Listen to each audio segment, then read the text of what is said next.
أعوذ بالله من الشيطان الرجيم. بسم الله الرحمن الرحيم. تلك الدار الآخرة نجعلها للذين لا يريدون علوا في الأرض ولا فسادا والعاقبة للمتقين. من جاء بالحسنة فله خير منها ومن جاء بالسيئة فلا يجزى الذين عملوا السيئات إلا ما كانوا يعملون. إن الذي فرض عليك القرآن لرادك إلى معاد قل ربي أعلم من جاء بالهدى ومن هو في ضلال مبين. وما كنت ترجو أن يلقى إليك الكتاب إلا رحمة من ربك فلا تكونن ظهيرا للكافرين. ولا يصدنك عن آيات الله بعد إذ أنزلت إليك وادع إلى ربك ولا تكونن من المشركين. ولا تدع مع الله إلها آخر لا إله إلا هو كل شيء هالك إلا وجهه له الحكم وإليه ترجعون. صدق اللہ العظیم. سورہ قصص کی آیت نمبر 83 سے لے کر 88 تک کی آپ کے سامنے تلاوت کی گئی. یہ سورہ قصص کی آخری آیتیں ہیں. ان آیتوں کا ترجمہ یہ ہے: یہ آخرت کا گھر ہے. ہم یہ ان لوگوں کو عطا کریں گے جو زمین میں نہ اپنی برائی چاہتے ہوں اور نہ بگاڑ پیدا کرنا، اور اللہ کی نافرمانی سے بچنے والوں ہی کے لیے بہتر انجام ہے. جو شخص نیک عمل لے کر آئے گا اس کو اس سے بہتر بدلہ ملے گا، اور جو برا عمل لے کر آئے گا تو برائی کرنے والوں کو اتنی ہی سزا ملے گی جتنی وہ کیا کرتے تھے. یقیناً جس خدا نے آپ پر قرآن کی تبلیغ کو فرض کیا ہے وہ پھر آپ کو پہلی جگہ یعنی مکۃ المکرمہ واپس لائیں گے. آپ کہہ دیجئے میرے پروردگار کو خوب معلوم ہے کہ کون سچا دین لے کر آیا ہے اور کون کھلی ہوئی گمراہی میں ہے، اور آپ کو تو یہ امید نہیں تھی کہ آپ پر یہ کتاب اتاری جائے گی، مگر یہ صرف آپ کے رب کی مہربانی سے آپ پر نازل کی گئی ہے. تو آپ ایمان نہ لانے والوں کی ذرا بھی تائید نہ کیجیے. اور جب آپ پر اللہ کے احکام نازل ہو چکے تو اس کے بعد ایسا نہ ہو کہ وہ آپ کو اللہ کے احکام سے روک دیں، اور اپنے پروردگار کی طرف بلاتے رہیے اور ہرگز شرک کرنے والوں میں شامل نہ ہو جائیے. نیز آئندہ بھی اللہ کے ساتھ کسی دوسرے معبود کو نہ پکاریے کہ اس کے سوا کوئی عبادت کے لائق نہیں. اس کی ذات کے سوا ہر چیز فنا ہو جانے والی ہے. دنیا اور آخرت میں اسی کی حکمرانی ہے اور اسی کی طرف تم سب لوٹائے جاؤ گے. یہ سورہ قصص کی آخری آیتیں تھیں. گزشتہ کل قارون کو جو غرق کیا گیا، زمین میں دھسایا گیا، وہ واقعہ ہم نے سنا تھا. اس کے بعد ان لوگوں کو تنبیہ کے طور پر کہا گیا تھا، بلکہ وہ لوگوں نے خود اقرار کیا تھا جو لوگ قارون کی شان و شوکت کو دیکھ کر للچائی نگاہ سے اس کی طرف دیکھتے تھے اور یہ آرزو کرتے تھے کہ کاش ہمارے پاس بھی اتنے خزانے ہوتے جیسے کہ قارون کے پاس ہیں. لیکن انہوں نے جب دیکھا کہ قارون اپنے خزانوں کے ساتھ، اپنے محل کے ساتھ زمین میں دھسا دیا گیا تو ان لوگوں کی آنکھیں کھل گئی اور ان کو احساس ہوا کہ دنیاوی زندگی کی چمک دمک یہ ہمیشہ رہنے والی چیز نہیں ہے. اصل جو چیز ہے وہ آخرت ہے. اب وہ آخرت کس کو ملے گی، کس کی آخرت سنور جائے گی، اس کو بیان کیا جا رہا ہے. تلک الدار الآخرۃ نجعلها للذین لا یریدون علوا فی الارض ولا فسادا والعاقبۃ للمتقین. یہ آخرت کا گھر یعنی جنت اور آخرت میں اچھا ٹھکانہ ہم ان لوگوں کو دیں گے جو زمین میں برائی نہیں چاہتے یعنی تکبر نہیں کرتے، ولا فسادا اور زمین میں فساد نہیں پھیلاتے، کسی پر ظلم نہیں کرتے، والعاقبۃ للمتقین اور اچھا انجام پرہیزگاروں کا ہوگا. اس میں یہ بات بتائی گئی کہ جنت میں داخل کون ہوں گے. دو طرح کے لوگ داخل ہوں گے. ایک لا یریدون علوا فی الارض، جو زمین میں برائی نہیں کرتے یعنی تکبر نہیں کرتے وہ، ولا فسادا، اور جو لوگ زمین میں فساد نہیں مچاتے ہیں وہ۔ تکبر بڑی خطرناک چیز ہے۔ ایک روایت میں نبی کریم صلی اللہ علیہ وسلم کا ارشاد ہے کہ جس کے سینے میں رائی کے دانے کے برابر بھی ایمان ہوگا وہ دوزخ میں نہیں جائے گا، یعنی ہمیشہ کے لیے دوزخ میں نہیں جائے گا، اس کو بھی نکال لیا جائے گا ایمان کی برکت سے۔ اور آگے آپ صلی اللہ علیہ وسلم نے فرمایا کہ جس کے سینے میں رائی کے دانے کے برابر بھی تکبر ہوگا وہ جنت میں داخل نہیں ہوگا، یعنی اس کو بطور سزا کے پہلے دوزخ میں ڈالا جائے گا۔ تکبر کی صفائی ہوگی، جب تک اللہ تعالیٰ چاہیں گے اس کو دوزخ میں ٹھہرنا پڑے گا، اس کے بعد دوزخ سے نکال کر اس کو جنت میں داخل کیا جائے گا اگر ایمان ہوگا تو۔ ولا فسادا، اور زمین میں فساد نہیں پھیلاتے، ایسے لوگوں کا انجام اچھا ہوگا، آخرت میں اچھا ٹھکانہ ایسے لوگوں کا ہوگا۔ فساد کے کئی معنی مفسرین نے بیان کیے ہیں۔ فساد کا ایک زیادہ تر معنی ظلم کیا ہے کہ جو لوگوں پر ظلم نہیں کرتے ان کو آخرت میں اچھا ٹھکانہ ملے گا۔ یہ دو برائیاں فرعون میں پائی گئی، وہ ہلاک ہو گیا، اس کی آخرت خراب ہو گئی۔ قارون میں پائی گئی، تکبر بھی تھا، ظلم بھی تھا، بنی اسرائیل پر ظلم بھی کیا تھا قارون نے بھی، تو اس کا انجام بھی ہمارے سامنے ہے، دنیا والوں کے سامنے ہے کہ دونوں کو اللہ رب العزت نے کیا کر دیا؟ ختم کر دیا۔ ایک کو سمندر میں غرق کیا اور ایک کو خشکی میں غرق کیا۔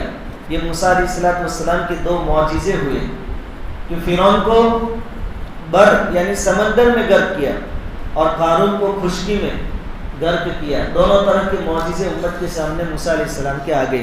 والعاقبۃ للمتقین، اور اچھا ٹھکانہ اور اچھا انجام پرہیزگاروں کا، متقی لوگوں کا، اللہ سے ڈرنے والوں کا۔ یعنی صرف یہ دو چیزیں ہیں، اس پر کام چل جائے گا ایسی بات بھی نہیں ہے۔ اس کے بعد تقویٰ کے متعلق جتنی چیزیں چاہیے وہ بھی ہونی چاہیے ساتھ میں، ظلم نہ ہو، تکبر نہ ہو، اور اس کے ساتھ ساتھ تقویٰ بھی ہونا چاہیے، یعنی اعمال صالحہ اس کا ذخیرہ بھی آدمی کے ساتھ ہونا چاہیے۔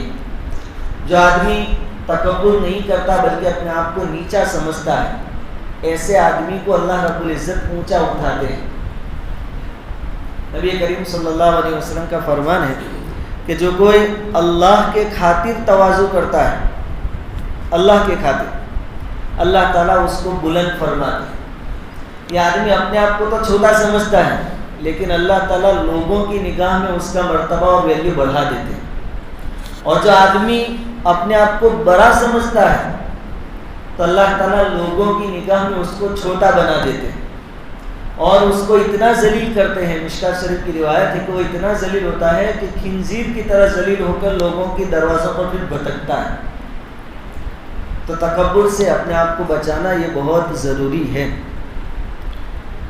اسی طرح ایک اور حدیث ہے ترمذی شریف کی، نبی کریم صلی اللہ علیہ وسلم نے ارشاد فرمایا کہ جو لوگ دنیا میں تکبر کرتے ہیں کل قیامت کے دن اللہ رب العزت ان کو چیونٹیوں کے جسموں کی طرح چھوٹے چھوٹے بنائیں گے۔ حشر کے میدان میں جسم ہوگا انسانی، شکل و صورت انسانی، لیکن ان کا جسم چھوٹا چھوٹا چیونٹیوں کی طرح۔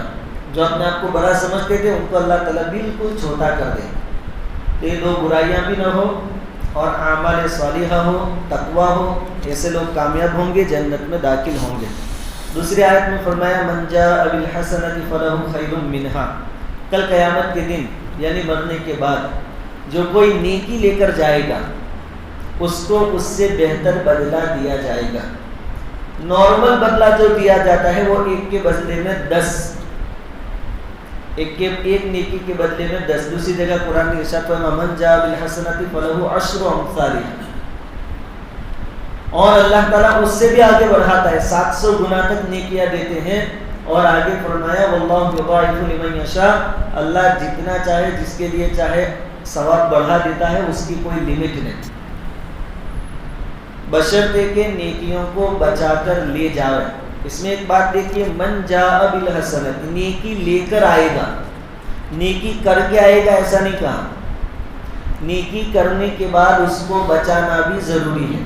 آپ نے نمازیں پڑھی، تسبیحات پڑھی، تلاوت کی، لیکن پھر غیبتیں بھی کی، تو پھر معاملہ برابر سرابر ہو جائے گا کہ کل قیامت کے دن نیکیوں کا ڈھیر تو ہوگا، لیکن کسی کو گالی دی تھی، کسی کی غیبت کی تھی، کسی کو ناحق ستایا تھا، تو آپ کی نیکیاں لے کر اس کو دے دی جائے گی، آپ کی نیکیاں آپ کو کوئی کام نہیں دے گی۔ اس لیے نیکیوں کو سنبھال کر لے جانا، اسی لیے اللہ والے جو ہوتے تھے ان کی شان یہ ہوتی تھی کہ نیکیاں کرنے کے بعد ڈرتے تھے کہ جو اچھا عمل ہوا اللہ کی توفیق سے وہ قبول بھی ہوگا کہ نہیں، قیامت تک پہنچے گا کہ نہیں، تو نیکیوں کو بچا کر لے جانا ہے، اس کے بدلے میں اس سے بہتر ملے گا۔ وَمَنْ جَاءَ بِالسَّيِّئَةِ فَلَا يُجْزَى الَّذِينَ عَمِلُوا السَّيِّئَاتِ إِلَّا مَا كَانُوا يَعْمَلُونَ، اور جو کوئی برائی لے کر آئے گا تو برائی میں قاعدہ یہ ہے کہ جتنی برائی کی ہے اتنا ہی عذاب دیا جائے گا، وہاں جتنا کیا ہے اس سے زیادہ نہیں، 10 گنا عذاب نہیں، 700 گنا عذاب نہیں، ان لمیٹڈ عذاب نہیں، وہاں جتنا گناہ کیا ہے اتنی سزا دی جائے گی۔ ایک نیکی کے بدلے میں 10 نیکیاں، 10 ثواب ملنا یہ اللہ رب العزت کا فضل ہے، اور ایک برائی کے بدلے میں 1 عذاب ملنا یہ اللہ رب العزت کا عدل ہے۔ قیامت کے دن دونوں چیزیں دکھائی دی کہ ایک کے بدلے میں 10 نیکیاں یہ اس کا فضل و کرم، اور ایک برائی کے بدلے میں 1 عذاب، 1 سزا یہ اس کا عدل ہوگا۔ اب سوال یہ ہوتا ہے کہ جو لوگ اللہ کو مانتے ہی نہیں، مشرک ہیں، کافر ہیں، وہ تو پھر ہمیشہ ہمیشہ دوزخ میں رہیں گے، گناہ کفر کیا، شرک کیا اور سزا انلمیٹڈ، ہمیشہ کی دوزخ، ایسا کیوں؟ اس کا جواب مفسرین نے بیان فرمایا، علماء نے بیان فرمایا کہ ان کا جو کفر تھا اور جو شرک تھا وہ اس لیول کا تھا، ان کے دلوں میں یہ ارادہ تھا کہ جب تک زندہ رہیں گے تب تک کفر پر رہیں گے، تب تک شرک پر رہیں گے۔ اگر وہ لوگ ہمیشہ زندہ رہتے ہیں 1,00,000 سالوں تک، تو 1,00,000 سالوں تک کفر اور شرک کرتے، اور یہ چیز اللہ کو معلوم تھی، اس لیے ہمیشہ کی دوزخ ان کے لیے، ان کے ساتھ کوئی ناانصافی والا معاملہ نہیں ہے۔ لیکن قیامت کے دن اللہ رب العزت کی طرف سے عام معافی کا اعلان ہوگا۔ خیر کافر اور مشرک کے لیے تو کوئی رحم کرم وہاں نہیں کیا جائے گا، لیکن مومنوں کے لیے رحم کرم کا عام معاملہ کر دیا جائے گا۔ اس لیے رمضان کے مہینے میں اور آرے دنوں میں بھی ہمیں دعا کرنی چاہیے، اللہم حاسبنا حسابا یسیرا، یا اللہ آسان حساب کتاب لے۔ آسان حساب کتاب کیا ہے کہ آپ کا نامہ اعمال ہے، یوں کر کے خالی دیکھ لیا گیا، ٹھیک ہے، ہر چیز کی ڈیٹیل دیکھی نہیں گئی، یہ حساب یسیرا۔ اور ایک ہے یوں انگلی پھرا کے برابر ہر لائن دے کے ہر معاملے کی پوچھ تاچھ ہو، ایسا معاملہ جس کے ساتھ ہوا اس کا بیڑا غرق ہو جائے۔ اس لیے اللہ رب العزت سے دعا مانگے، شب قدر کی راتیں بھی آج سے شروع ہو رہی ہیں، اللہم حاسبنا حسابا یسیرا، اور یہ عربی میں یاد نہ رہے تو اپنی زبان میں مانگے اللہ آسان حساب لینا، کہ اللہ عافیت کا معاملہ فرما۔ خیر اس میں اللہ رب العزت کا فضل بھی بتایا گیا اور عدل بھی بتایا گیا۔ اس کے بعد والی آیت، ان الذی فرض علیک القرآن لرادک الی معاد، یقیناً وہ ذات جس نے آپ کے اوپر قرآن اتارا وہ آپ کو آپ کے ٹھکانے کی طرف واپس لوٹائے گا۔ شروع میں ہم نے اس سورت کا شان نزول بیان کیا تھا کہ یہ سورت کب نازل ہوئی۔ یہ سورت اس وقت نازل ہوئی جب نبی کریم صلی اللہ علیہ وسلم کو مکہ والوں نے بہت ستایا، آپ نے بادل ناخواستہ یعنی نہ چاہ کر بھی اپنا پیارا وطن مکہ چھوڑا، اور آپ کو معلوم ہے کہ آپ 3 دن تک غار ثور میں رکے تھے صدیق اکبر رضی اللہ تعالیٰ عنہ کے ساتھ۔ پھر آپ صلی اللہ علیہ وسلم کا پیچھا بھی کیا گیا، تعاقب کیا گیا ہجرت کے وقت۔ اس وقت نبی کریم صلی اللہ علیہ وسلم نے غار ثور سے نکل کر پہلے عام راستہ اختیار نہیں فرمایا مدینہ جانے کے لیے، جو مشہور راستے تھے وہاں سے آپ تشریف نہیں لے گئے، بلکہ دوسرے غیر مانوس راستوں سے آپ تشریف لے گئے تاکہ تلاش کرنے والے ادھر نہ آئے، پکڑے نہ جائے۔ پھر جب آپ کو اطمینان ہو گیا تو آپ مین راستے پر آ گئے اور پہنچے آپ مقام جحفہ۔ جحفہ ایسا مقام ہے کہ وہاں سے ایک راستہ مدینہ کو جاتا تھا اور ایک راستہ مکہ کو جاتا تھا، یہ سینٹرل میں تھا۔ آپ صلی اللہ علیہ وسلم نے جب دیکھا کہ یہ راستہ مکہ کی طرف بھی جا رہا ہے تو آپ کے دل میں مکہ کی محبت پھر جوش مارنے لگی. آپ نے چاہا کہ مکہ تشریف لے جاؤ. اس وقت حضرت جبرائیل امین علیہ الصلوۃ والسلام آئے اور پوچھا کہ کیا ہوا, وطن یاد آتا ہے؟ حضور نے فرمایا کہ جی مکہ کی یاد آ رہی, مجھے مکہ جانا ہے.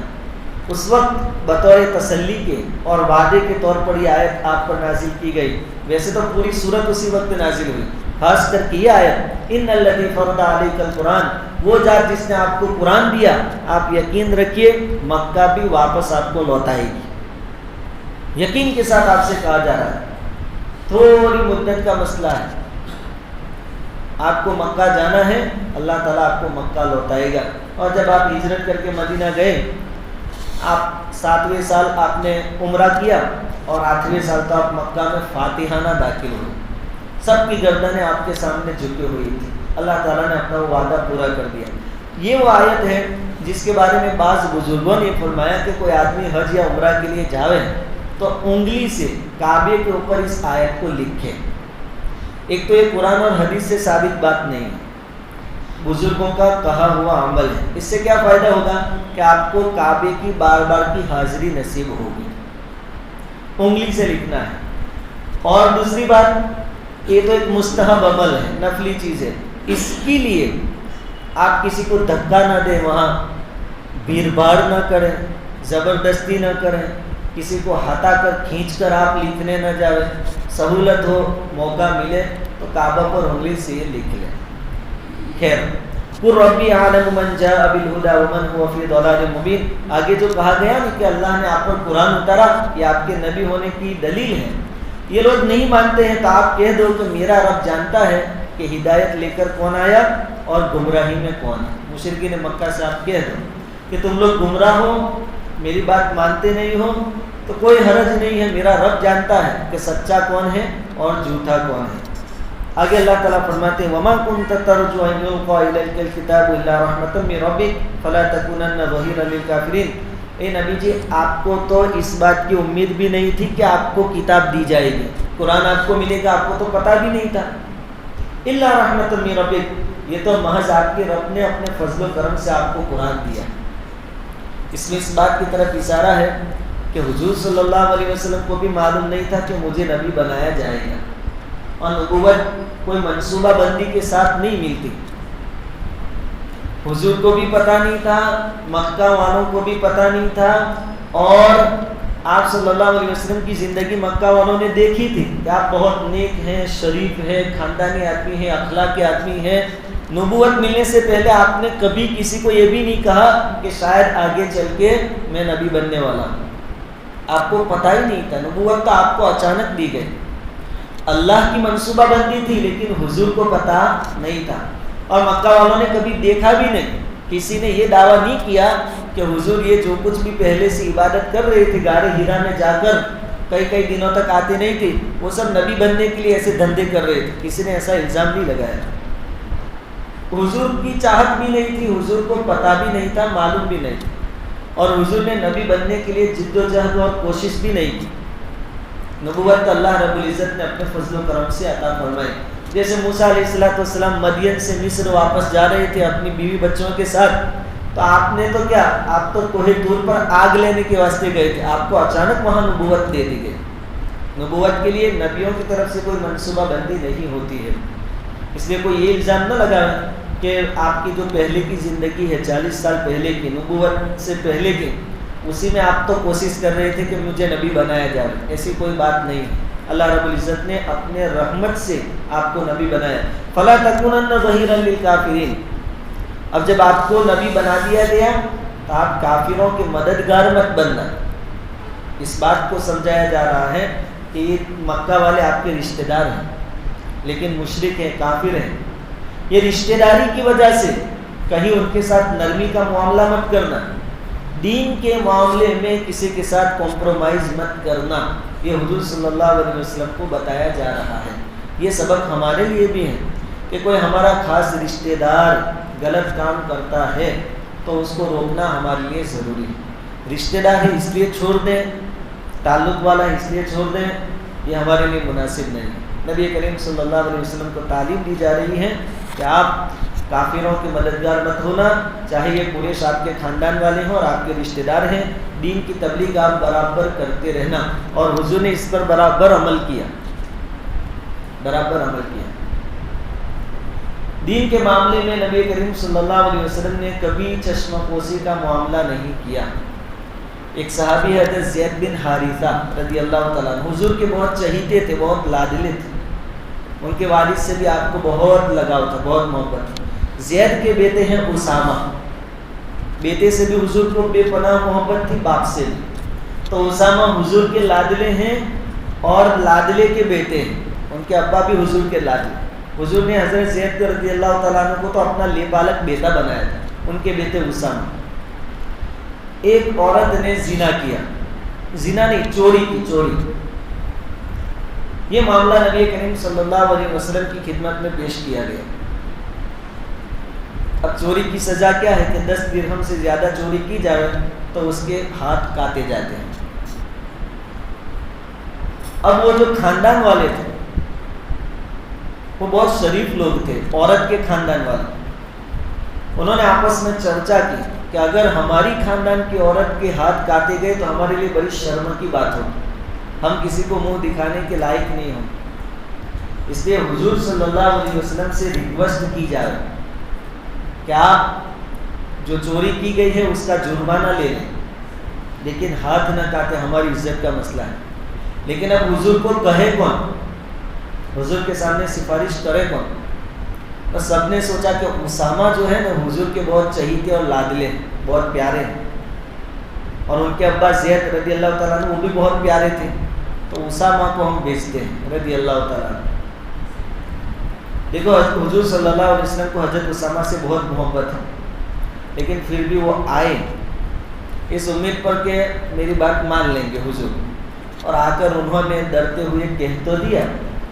حضور صلی اللہ علیہ وسلم اتنے ناراض ہوئے، اتنے غصے ہوئے، اور اس وقت حضور نے فرمایا اگر محمد کی بیٹی فاطمہ بھی چوری کرتی تو اس کے بھی ہاتھ کاٹ دیے جاتے. یہ خاندان بڑا ہے تو کیا ہوا؟ دین کے معاملے میں کسی سے کوئی کمپرومائز اور سمجھوتا نہیں کیا جائے گا. اللہ رب العزت نے حضور کو یہی تعلیم دی، یہی تاکید فرمائی کہ نبوت آپ کو دی گئی، آپ کی قوم رشتہ دار ہے لیکن مشرک ہے، ان کے ساتھ نرمی کا معاملہ مت کرنا، انصاف سے کام لینا.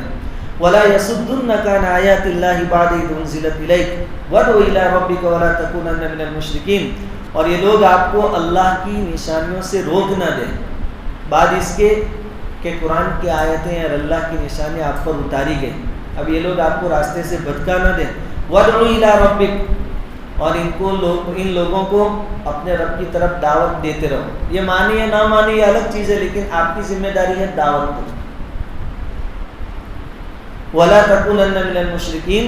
اور مشرکوں کی طرح مت ہو جانا کہ وہ اللہ کو بھول گئے، آخرت کو بھول گئے، دوسروں کو اپنا معبود بنا دیا. یعنی اپنی ذمہ داری میں کوتاہی مت برتنا.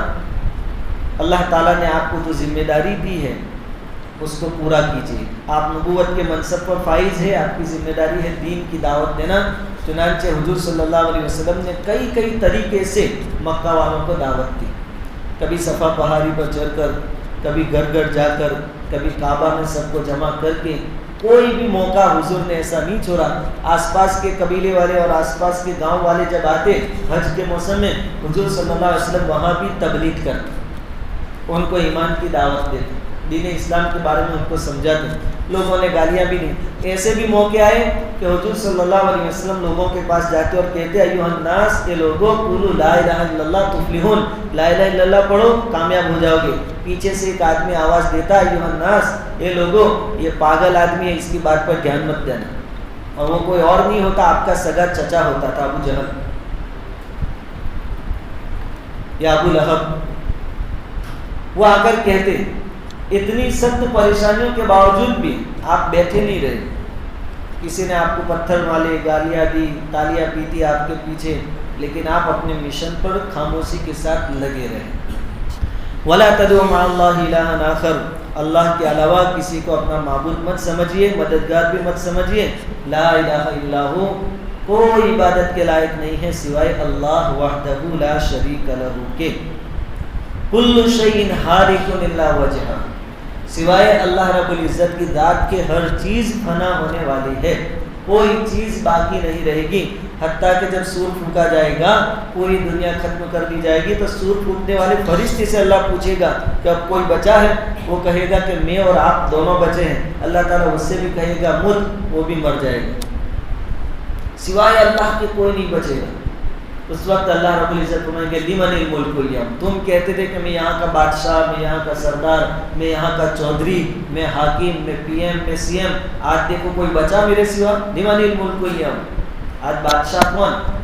اور پھر اللہ رب العزت خود جواب دیں گے للہ الواحد القہار، میں اکیلا آج سب کا مالک. ویسے آج بھی دنیا میں بھی مالک اللہ ہے، لیکن وقتی طور پر اللہ تعالیٰ نے ہمیں نائب بنایا ہے، ہمارے حوالے سب کیا ہے، لیکن اصل بادشاہ اللہ ہے. ہر چیز فنا ہو جائے گی الا وجہ، اس کی ذات بچے گی. اس سے ان لوگوں کے عقیدے کو رد بھی کیا جا رہا ہے جو یہ کہتے ہیں کہ انسان کی جو روح ایک مرتبہ پیدا ہو گئی وہ کبھی ختم نہیں ہوتی، اور انسان کے جسم کا مادہ، اصل مادہ یہ جو بنا دیا گیا وہ کبھی ختم نہیں ہوتا. خالی کیا ہوتا ہے کہ روح ایک جسم سے نکلتی ہے، دوسرے میں داخل ہوتی ہے، دوسرے میں سے نکلتی ہے تیسرے میں، یعنی روح کبھی مرتی نہیں. آواگون جس کو کہتے ہیں، غیروں کا ماننا، ان کا عقیدہ 7 جنم یا ہمیشہ کی زندگی ایک کے بعد ایک. اللہ رب العزت نے قرآن میں اس کی تردید فرما دی. ہر چیز فنا ہونے والی ہے، روح ہو کہ جسم، کوئی چیز باقی نہیں بچے گی. لہ الحکم وإلیہ ترجعون، اسی کے لیے حکم ہے، یعنی اسی کی سلطنت، اسی کی بادشاہی، اسی کا فیصلہ. وإلیہ ترجعون، اور اسی کی طرف تم سب لوٹائے جاؤ گے.